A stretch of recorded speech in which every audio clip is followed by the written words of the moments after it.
Hey guys, so I'm sitting here in between inspections. So I was just kind of sitting here thinking about my wake up call. And I guess the wake up call is that moment where you realize that whatever you're doing in your life currently or wherever you're at in life is not where you're supposed to be or where you need to be. And I think a big part of the wake up call is that there's like a deep knowing inside of you that you should be doing something bigger and greater, and just that like you're capable of doing more. But your situation right now is, or whatever you're doing right now, is preventing you from reaching that maximum potential. And I think one way you know if you're having the wake up call is if you're the one guy in the office and you're looking around and you're like, how do you guys do this? How are you guys okay with coming in here every day and doing the same thing? And how are you okay in this windowless room? Like, you don't want more out of life, and some people will tell you no, they're happy, they're fine. But you're the guy, or the girl who's sitting there and you just want more. And so I actually want to put in some pictures of me. So before my wake up call, after my wake up call, because I made huge changes, like almost overnight, literally. I went from being malnourished, okay, I was underweight. I did not work out at all. My back was hunched over because I was hunched over the computer all day. I wasn't healthy. I wasn't healthy mentally. I wasn't healthy physically, okay? And I wasn't healthy financially. Now, I changed a lot of the things that I could change literally overnight. I started working out. I started eating better, like calculating, my macronutrients, my proteins and stuff. I made a lot of changes because I realized that I just wanted to achieve something bigger. But what actual moment did I decide to make those changes? I think for me it's a culmination of a couple moments. And one moment in particular, or one thing in particular, right? It's just what a lot of people go through when they're working paycheck to paycheck is you're kind of like, well, why am I doing this? Like, why not just be homeless? Like, if I'm going to just work all day to pay for an apartment, but then never be at the apartment because I'm working all day, I'll just be homeless. So that was kind of the feeling I had. I was like, why am I working like this? What is the point? All I want, and I think I did take a couple days off one time and I just like stayed in my apartment. I did like a staycation. And I think in that moment I was like, I never want to leave my apartment again. Like, I just want to enjoy my home. But then I think the biggest moment while working at that, I went to college for audiobooks, audio engineering. I got a job in audiobooks. And, it felt like a good way to put a quote unquote useless basket weaving degree to good use. Audiobooks is a very great industry. It's just, it doesn't pay well. And so there was a guy who had been working there for 10 years longer than me. We both graduated from the same degree program. And so, right, he was theoretically where I could see myself in 10 years. Well, one day he comes into work and the man is crying. The man is crying because his car has broken down. And the repairs on his car, he's paycheck to paycheck too. And he just can't afford, over $1,000 something, $2,000 in car repairs. And I think where he had his existential crisis, if I can say that word correctly, was where he realized that the only reason he even drives this car is to come to work. And he's like, well, why am I doing this? He's like, why am I paying for this car, maintaining this car, just so it can bring me to this job? And he's there like 12 hours a day sometimes, you know.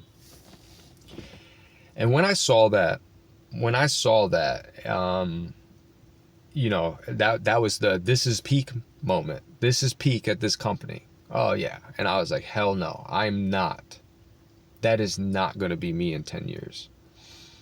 And thankfully I was working on a lot of those self-help books, which also played a big part in it. And, you know, and I'll be real with you guys, you know, I experimented with the LSD, you know, and once you experiment with the doors of perception, there's kind of like no going back. So I can't condone it. I don't recommend it for anybody. I would say don't do it, because it really will change you forever. And I think you know, for me, like I would, you know, drop acid or whatever and go hiking. I know how crazy does that sound, but whatever. I would be hiking, and this one particular hiking trail had really nice houses that their backyard, right, opened up into the hiking trail. And so, you know, my LSD rattled brain was thinking, man, that would be an awesome, like if I could own that house and then just drop acid and walk out my backyard, and right there's a hiking trail, and I could just go get lost for like 12 hours. That was kind of like, I was like, oh, that would be awesome. And so you have that experience or whatever, and then it's like you go back to your apartment and it's like on a busy, noisy street, and it's like now your sensitivities is turned up, and I'm like, okay, I can literally hear every airplane flying overhead because we're in Newark. It's just busy, just cars. And I was like, man, I don't want to be in the city. Like, it's just it's too much on your senses. And the apartments are very boxy, and they're not elegant or intricate. It's almost like even your apartment now feels like a prison, because you're like, why do they paint everything white? Why is everything so clinical and just bare bones? You know, I want to live in a place that's nice to look at. And when you look at wealthy homes, and as a home inspector, I noticed this, it's all about the details. They don't just have regular baseboard, they have intricate baseboard that has designs and designs within designs, and it's like somebody really spent their time carving out that baseboard. You know, that's pretty crazy.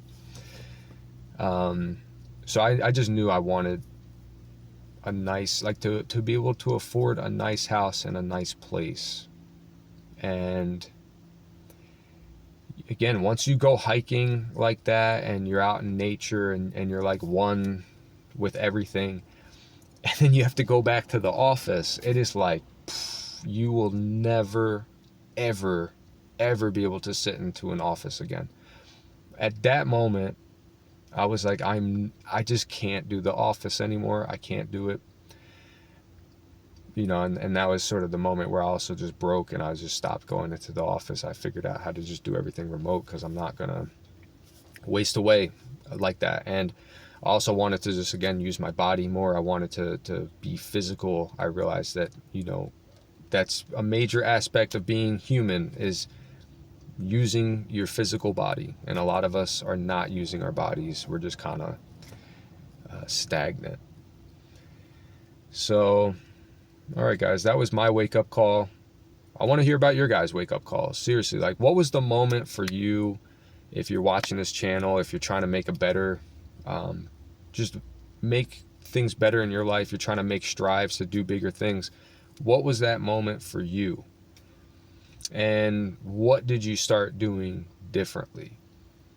And I think the biggest thing is that we don't stop doing the things differently. It can't be like a New Year's resolution where it's like, I'm going to go to the gym, and then you do it for a month and then you wait till next year. Like, I'm talking about a lifelong change, because once I started working out, I never stopped. And there's been times where I didn't feel like working out, and like I can feel it in my body, like my whole body feels miserable, which makes me mentally like not feel great. Sorry guys, I feel like this video is getting too long. I like to keep my videos short on this channel. Oh, and that's right, I wanted to make this video, I should have started with this, I wanted to make this video like the 1,000 subscribers special. So this is the 1,000 subscriber special, like, and I briefly wanted to talk about sort of the growth that this channel, that I mean, I just didn't know what to expect when I started uploading stuff on YouTube. I thought maybe it would take over a year to even get to 1,000 subscribers. I must have started this channel September 20th, something, we'll say like September 27th, I don't know. So it's been about 2 months. We're almost at the 2 month. We could say maybe a month and a half or so. In a month and a half, I was featured on Legions of Men. He commentated on my video about Dave. We've gotten a lot of traction, and you know, my real feelings about that is it is like a double, it is, I have like mixed feelings, because I wish I got traction for like other things. I wish it wasn't because you know, I talked about somebody passing away, but it was really, you know, it is really how I feel. And I do think about Dave all the time. You know, especially this channel, because I have to, like, every day I open it up and it's like, rest in peace, Dave, rest in. It's like, in a way, you know, the positive things is, in a way, it's like memorialized him. And I feel like, you know, somebody said, in a way, it's like, it's a second life. So again, thank you guys. Like, you guys, you're outpouring comments, and just, you guys are awesome. I'm really grateful to put out this content for you guys. I'm trying to grow with you guys. I'm not where I want to be. Like, I'll be real with you guys. Like, some people are making comments saying like, oh, isn't it funny how people who post this stuff act like they have a great lifestyle? Look, guys, I'm not driving a Lambo. I rent an apartment. Like, I don't have this amazing lifestyle, but I'm striving for it. I'm striving for the 360, what I'm calling like the 360. I want everything. I want the nice car. I want financial wealth. I want health. I want spiritual health. And I want time wealth. I want my time. I want to be able to spend it with family and just have control of my life. And that's what I'm after. I hope, you know, I hope that can inspire you guys to go after it too. And thank you guys. Thank you again so much, because this channel is really, you know, it's not just about me, it's also about you guys. So again, drop your wake-up call. If you had a wake-up call, put it in the comments. I want to hear about it. If there's anything you guys want me to cover or talk about, or you want my opinion about, ask me. I'm more than happy to cover it. And I plan on bringing some more people onto the channel who I feel like would be interesting conversations to have, and just kind of post whatever, you know, whatever I feel, whatever I'm feeling. So I hope you guys are okay with that. Like, I'm an artist. I might do a video where I'm in my car. I might do an interview. I might do a vlog. I hope you guys stick around for that. All right. Again, this has been awesome. It's been awesome. So I'll see you guys on the next one. All right. Brandoomer out.